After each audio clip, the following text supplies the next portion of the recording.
જય શ્રી કૃષ્ણ મિત્રો. તો આપણે આજે વાંચવા જઈ રહ્યા છીએ અધ્યાય 8. તો સૌથી પહેલા આપણે ભગવાનથી પ્રાર્થના કરીએ, ઠાકોરજીથી પ્રાર્થના કરીએ, રાધા રાણીથી પ્રાર્થના કરીએ છીએ અને ઠાકોરજીને આમંત્રણ આપીએ છીએ કે હે શ્રી કૃષ્ણ, પ્રિય મિત્ર, સર્વેશ્વર, અનંત બ્રહ્માંડના રચયિતા, અમે આપને નિમંત્રણ પાઠવીએ છીએ. હે પ્રભુ, અમને એવી બુદ્ધિ આપો કે આપના દ્વારા બોલાયેલ એક એક શબ્દ અમે સમજી શકીએ અને તેને અમારા જીવનમાં અમલ કરી શકીએ અને એ રસ્તા પર ચાલીએ જે રસ્તે આપ ઈચ્છો છો કે અમે ચાલીએ, કેમ કે અમે આપને મળવા માંગીએ છીએ પ્રભુ. સીધા આપને મળવા માંગીએ છીએ, આપની સાથે રહેવા માંગીએ છીએ, આપથી વાતો કરવા માંગીએ છીએ પ્રભુ. આ અનંત બ્રહ્માંડમાં અમારી એવી કોઈ ઈચ્છા નથી જે આપના અને મારા વચ્ચે કોઈ પણ પ્રકારનું વિઘ્ન ઊભું કરી શકે. એટલે સર્વોપરી ઈચ્છા એ જ છે પ્રભુ કે આપની સાથે બેસવું છે, આપની સાથે વાતો કરવી છે, આપની સાથે ભોજન કરવું છે, મારે આપની સાથે રહેવું છે. એટલે આપથી વિનંતી કરીએ છીએ કે આપ આવો અને આપના દ્વારા બોલાયેલો એક એક શબ્દ સમજાવો. એવી બુદ્ધિ આપો કે અમે તેને સમજવામાં સક્ષમ બનીએ અને તેને અમારા જીવનમાં ઉતારવામાં સક્ષમ બનીએ. હરે કૃષ્ણ, રાધે કૃષ્ણ. પરમ પિતા પરમેશ્વરની આજ્ઞાથી 8મો અધ્યાય શરૂ કરીએ છીએ. અર્જુન બોલ્યા, હે પુરુષોત્તમ, એ બ્રહ્મ શું છે? અધ્યાત્મ શું છે? કર્મ શું છે? અધિભૂત નામથી શું કહેવાયું છે અને અધિદૈવ કોને કહે છે? હે મધુસૂદન, આ પ્રસંગે અધિયજ્ઞ કોણ છે અને તે આ શરીરમાં કેવી રીતે છે? તથા તમારામાં ચિત્ત પરોવાયેલા માણસો વડે અંતકાળે તમે કયા પ્રકારે ઓળખી શકો છો? અર્જુન ભગવાનને પ્રશ્ન પૂછે છે કે આત્મા કોણ છે? કેવી રીતે આપને અંતિમ ક્ષણ સુધી યાદ રાખી શકાય? કેવી રીતે જાણી શકાય? આધ્યાત્મ શું છે? કર્મ શું છે? બ્રહ્મ શું છે? પ્રભુ, આ બધું કેવી રીતે પ્રાપ્ત થાય છે? આપ આ બધી વાતો કરો છો, પણ આ છે શું એ તો સમજાવો. શ્રી ભગવાન બોલ્યા, પરમ અક્ષર બ્રહ્મ છે. પોતાનું સ્વરૂપ અર્થાત જીવાત્મા અધ્યાત્મ નામે કહેવાય છે. તથા સકળ ચરાચર પ્રાણીઓનો ઉદ્ભવ તેમજ અભ્યુદય કરાવનાર જે સૃષ્ટિ રચના રૂપી વિસર્જન અર્થાત ત્યાગ છે એ કર્મ નામે ઓળખાય છે. ઉત્પત્તિ વિનાશશીલ પ્રત્યેક પદાર્થ અધિભૂત છે. હિરણ્યમય પુરુષ અધિદૈવ છે. અને હે દેહધારીઓમાં શ્રેષ્ઠ અર્જુન, આ શરીરમાં હું વાસુદેવ જ અંતર્યામી સ્વરૂપે અધિયજ્ઞ છું. જે યજ્ઞ છે, સંપૂર્ણ યજ્ઞ છે, એ ભગવાનની પ્રાપ્તિ છે. તે દરેક શરીરની અંદર છે, દરેક જીવની અંદર જે વિરાજમાન છે, જે આત્મા, તે વાસુદેવ હું જ છું. અંતર્યામી રૂપે અભિયજ્ઞ છું, તે હું જ છું. જે માણસ અંતકાળે મને જ સ્મરતો સ્મરતો શરીર છોડીને જાય છે એ મારા સાક્ષાત સ્વરૂપને પામે છે, એમાં સહેજ પણ સંશય નથી. ભગવાનનું આ નિવેદન એકદમ પાક્કું છે. એનું બહુ મોટું ઉદાહરણ છે. ભગવાન કહે છે કે જે અંતિમ ક્ષણમાં મને ભજે છે, મારું નામ લે છે, મને બોલાવે છે, એને પછી યમરાજ લેવા નથી આવતા, યમદૂત લેવા નથી આવતા, એને સ્વયં હું લેવા આવું છું. અને જેને હું લેવા આવું છું એ પછી ફરી ક્યારેય અહીં પાછો નથી આવતો. તે મારામાં વિલીન થઈ જાય છે. એ સ્વયં હું જ બની જાઉં છું. પછી તે જેવો હું છું તેવો જ બની જાય છે. કેમ કે તમે ભગવાનની અંદર સમાહિત થઈ ગયા. જેવી રીતે ભગવાન મીરાબાઈને લેવા આવ્યા, ભગવાન હરિદાસજીને લેવા આવ્યા, સુરદાસજીને લેવા આવ્યા, જનાબાઈને લેવા આવ્યા, નામદેવજીને લેવા આવ્યા, સ્વયં ભગવાન તેમને લેવા આવ્યા. એવી જીવાત્મા ફરીથી જન્મ નથી લેતી. સદીઓમાં એકવાર જન્મ લે છે અને પછી તે ભગવાનને પ્રિય બની જાય છે. સ્વયં ભગવાન લેવા આવે છે, પછી યમદૂત લેવા નથી આવતા. આનો સૌથી મોટું ઉદાહરણ છે અજામિલ. અજામિલ હતો તેણે તેના બેટાનું નામ નારાયણ રાખ્યું. તે ઘણો દુરાચારી હતો, લાલચુ હતો, ઘમંડી હતો, પાપી હતો. તેણે કોઈ સારું કાર્ય કર્યું જ નહોતું. બસ એક કામ કર્યું. તેણે તેના બેટાનું નામ નારાયણ રાખ્યું. જ્યારે તેનું મૃત્યુ નજીક આવ્યું ત્યારે નારાયણ જ એક એવો બેટો હતો એનો, જે એના બધા જ કામ કરતો હતો, એમની સેવા કરતો હતો, બહુ સારા સ્વભાવનો હતો નારાયણ. તો જ્યારે અજામિલની મૃત્યુ આવી અને યમદૂત તેને લેવા આવ્યા ત્યારે તે બહુ પીડામાં હતો, પીડાથી કણસી રહ્યો હતો. તેણે પીડામાં નારાયણ નારાયણ, જીવનના અંતિમ સમયે નારાયણ બોલ્યો અને યમદૂત ત્યાંથી જતા રહ્યા. અને ભગવાન વિષ્ણુ સ્વયં તેને લેવા આવ્યા, ઠાકોરજી લેવા આવ્યા. તો શ્રીમદ ભગવદ્ ગીતામાં ભગવાન કહે છે કે અંતિમ સમય તમારા જીવનનો અંતિમ પળ હોય છે, ત્યારે જે તમે ધ્યાન કરો છો તેનાથી તમારો આગલો જન્મ નક્કી થાય છે. એ હમણાં આગળ ભગવાન બોલશે. જો તમને કૂતરાથી પ્રેમ છે અને તમે અંતિમ સમયમાં કૂતરાને યાદ કરો છો, તેનું ધ્યાન કરો છો, તો આગલા જન્મમાં તમે કૂતરા બનશો. ગધેડાનું ધ્યાન કરશો તો ગધેડો બનશો. મનુષ્યનું ધ્યાન કરશો તો મનુષ્ય બનશો. બિલ્લીનું ધ્યાન કરશો તો બિલ્લી બનશો. જે વસ્તુમાં તમારો મોહ રહી જશે તમે એ જ જન્મ લેશો. ઘણીવાર છોકરાઓમાં મોહ અટકી જાય છે, કોઈ વાર કોઈ ખાસ છોકરો કે છોકરીમાં મોહ અટકેલો રહે છે, તો તે જીવાત્મા ફરીથી જન્મ લે છે એ પરિવારમાં આગળ પાછળ. તેના તો તમારો મોહ ક્યાં અટકે છે તેની ઉપર તમારો આગલો જન્મ નક્કી થાય છે, એમ ભગવાન કહે છે. હે કુંતી પુત્ર, આ માણસ અંતકાળે જે પણ ભાવને સ્મરણ કરતો શરીરને છોડે છે તેને જ પામે છે, કેમ કે એ સદા તે જ ભાવથી ભાવિત રહે છે. માટે હે અર્જુન, તું સર્વકાળે નિરંતર મારું સ્મરણ કર અને યુદ્ધ પણ કર. આ પ્રમાણે મારામાં અર્પેલા મન બુદ્ધિથી યુક્ત થઈ તું ચોક્કસ મને જ પામીશ.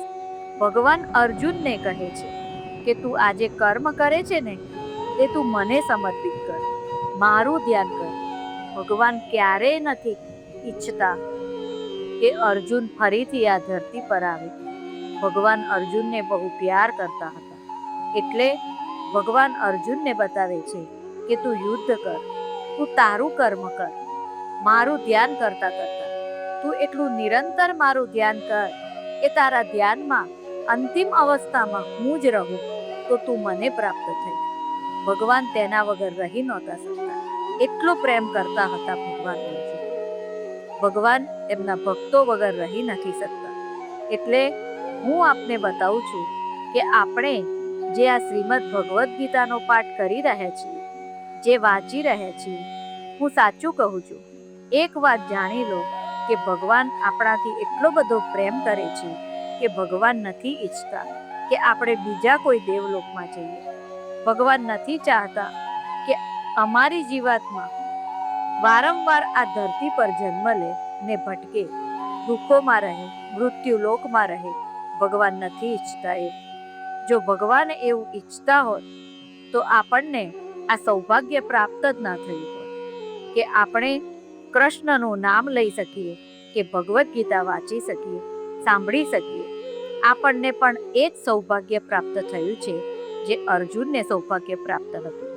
આપણને ભગવાન એટલો જ પ્રેમ કરે છે જેટલો અર્જુનથી હતો.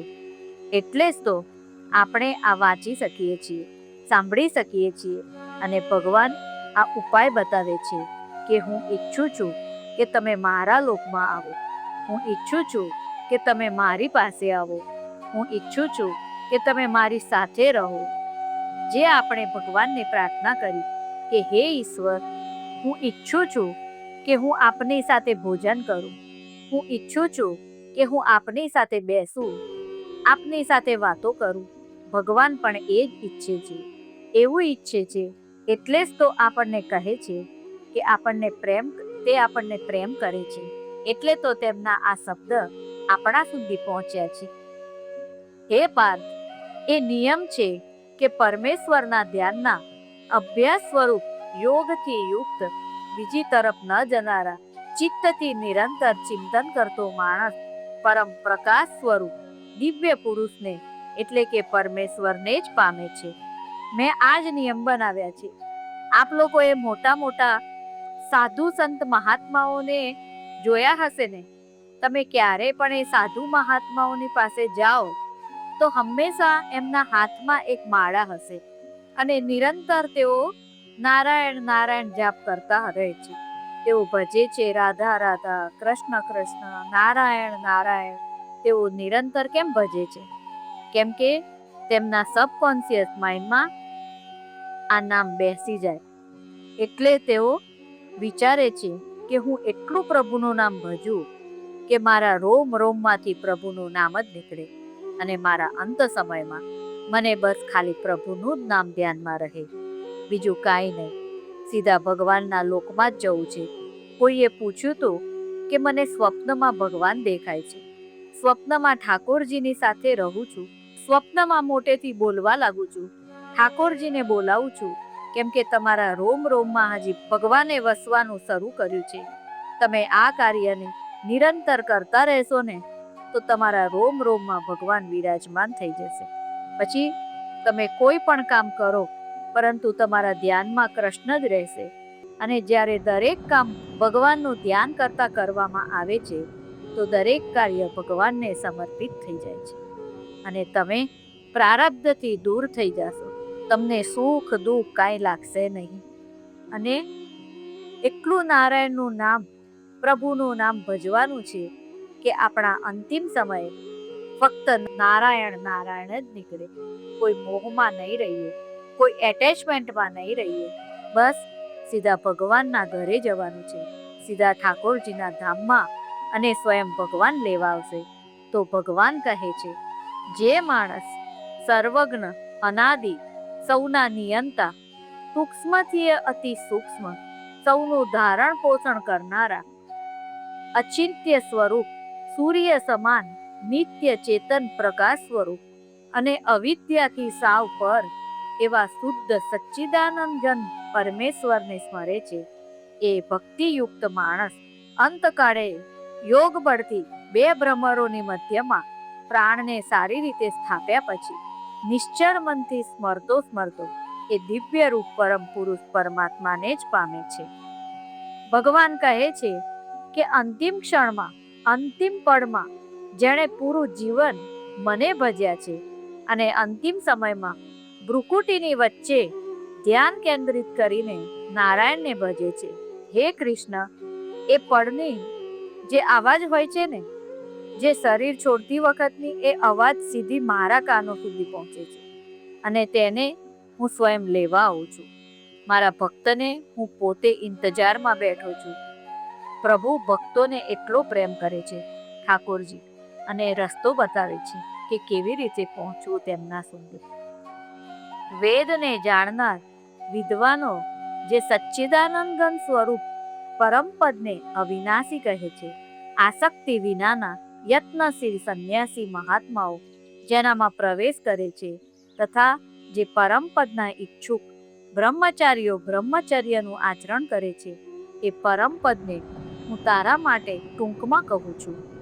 ભગવાન કહે છે કે લોકો વેદોને ભણીને જે જ્ઞાનને પ્રાપ્ત કરે છે, કોઈ પણ ઈચ્છા રાખ્યા વગર મહાત્માઓ જે ચીજની પ્રાપ્તિ કરે છે, જિંદગીભર બ્રહ્મચર્યનું પાલન કરીને જે વાતને જાણવા માંગે છે, તેને હું આજે સંક્ષેપમાં બતાવું છું.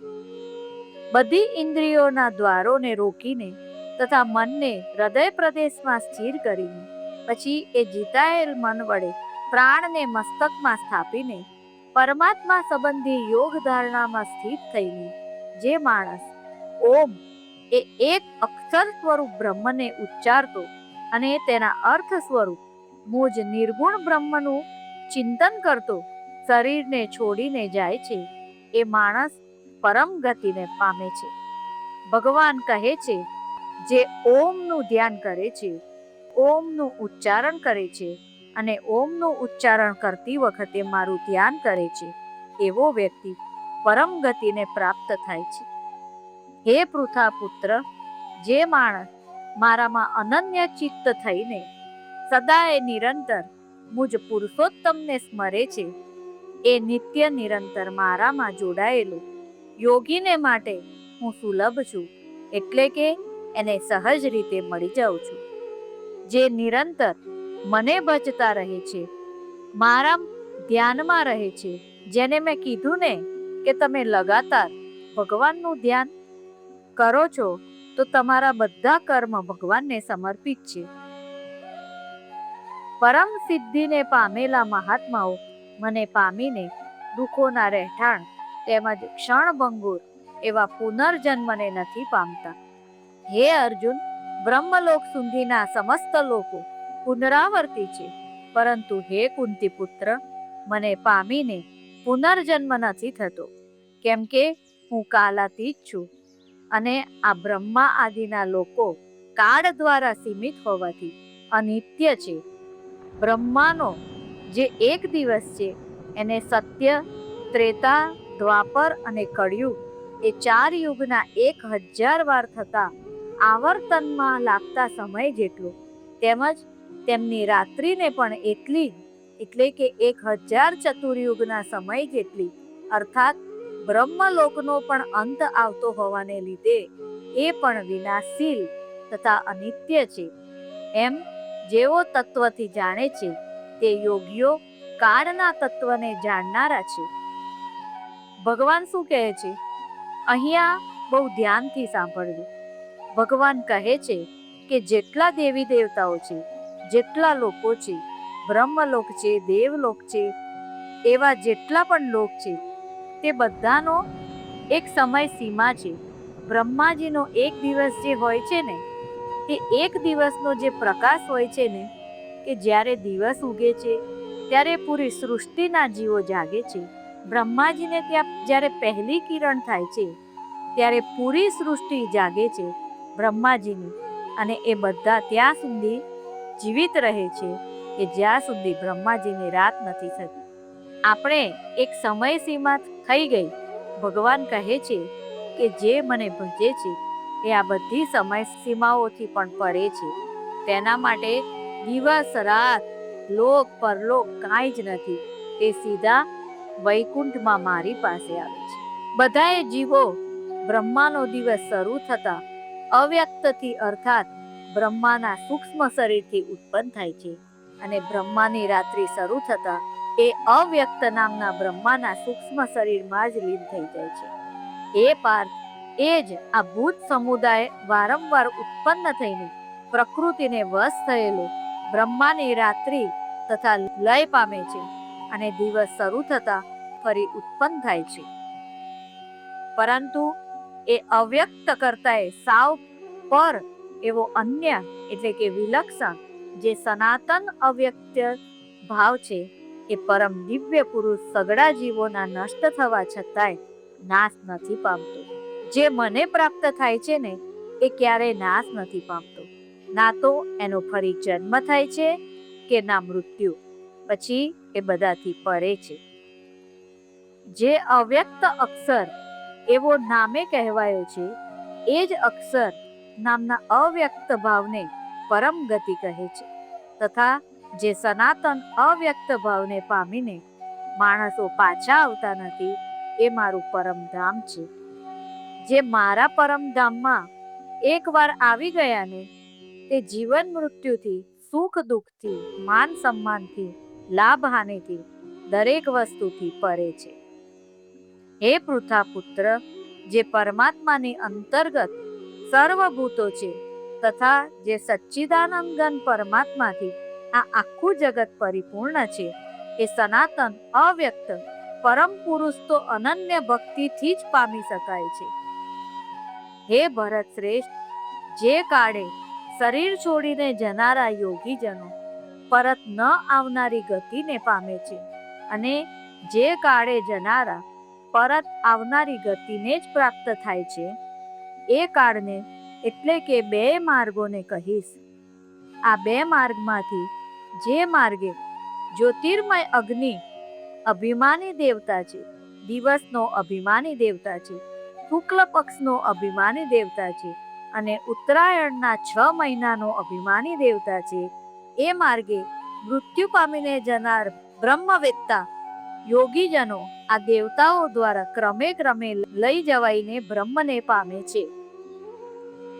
અહીંયા ભગવાને એક પરિસ્થિતિ બતાવી છે કે શુક્લ પક્ષની આ તિથિઓમાં જે યોગીજનો શરીર છોડે છે, જ્યારે ઉત્તરાયણમાં હોય છે સૂર્ય, તો ઉત્તરાયણના 6 મહિનાનો અભિમાની દેવતા, તો તેઓ સૂર્યને પ્રાપ્ત થાય છે.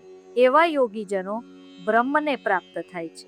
અને જે માર્ગે ધ્રુમાભિમાની દેવતા છે, રાત્રિનો અભિમાની દેવતા છે, કૃષ્ણ પક્ષનો અભિમાની દેવતા છે અને દક્ષિણાયનના 6 મહિનાનો અભિમાની દેવતા છે, એ માર્ગે મૃત્યુ પામીને જનાર સકામ કર્મ કરનાર યોગી આ દેવતાઓ દ્વારા ક્રમે ક્રમે લઈ જવાઈને ચંદ્રમાની જ્યોતિને પામીને સ્વર્ગમાં પોતાના શુભ કર્મોનું ફળ ભોગવીને પાછો આવે છે.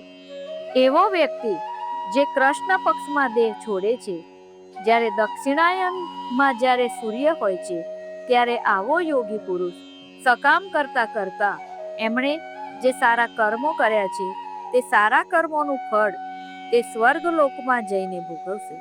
તેને સુખની પ્રાપ્તિ થશે, ફરી જન્મ લેશે, ફરી કર્મ કરવા પડશે, ફરી સારા કર્મોને ભેગા કરશે, જેનાથી તે ભગવાનને પ્રાપ્ત કરી શકે.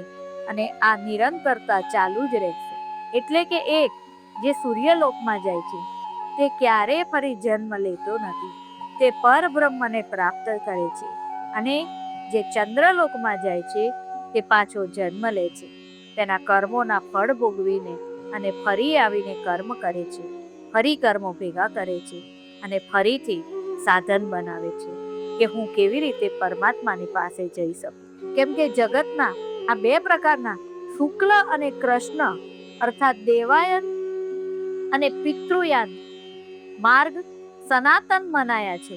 આ 2 માંથી એક માર્ગ દ્વારા જનાર જ્યાંથી પાછું નથી ફરવું પડતું એ પરમ ગતિને પામે છે, અને બીજા માર્ગ દ્વારા જનાર ફરી પાછો આવે છે, એટલે કે જન્મ મરણને પામે છે. હે પાર્થ, આ પ્રમાણે આ 2 માર્ગોને તત્વથી જાણીને કોઈ પણ યોગી મોહિત નથી થતો. માટે હે અર્જુન, તું સર્વકાળે સમબુદ્ધિ સ્વરૂપ યોગથી યુક્ત થા, અર્થાત નિરંતર મને પ્રાપ્ત કરવા માટે સાધન કરનાર થા. યોગી મનુષ્ય આ રહસ્યને તત્વથી જાણીને વેદોના વાંચનમાં, યજ્ઞ, તપ તેમજ દાન આદિ કરવામાં જે પુણ્ય ફળ કર્યું છે તે સર્વને નિશંકપણે ઓળંગી જાય છે અને શાશ્વત પરમ પદને પામે છે.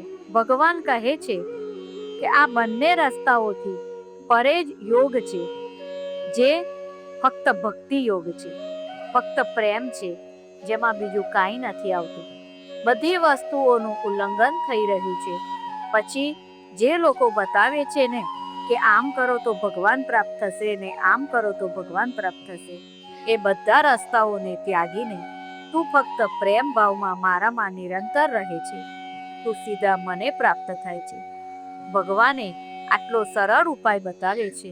અહીંયા આપણો ઈશ્વરની કૃપાથી, ઠાકોરજીની કૃપાથી 8મો અધ્યાય સંપૂર્ણ થયો. હરે કૃષ્ણ.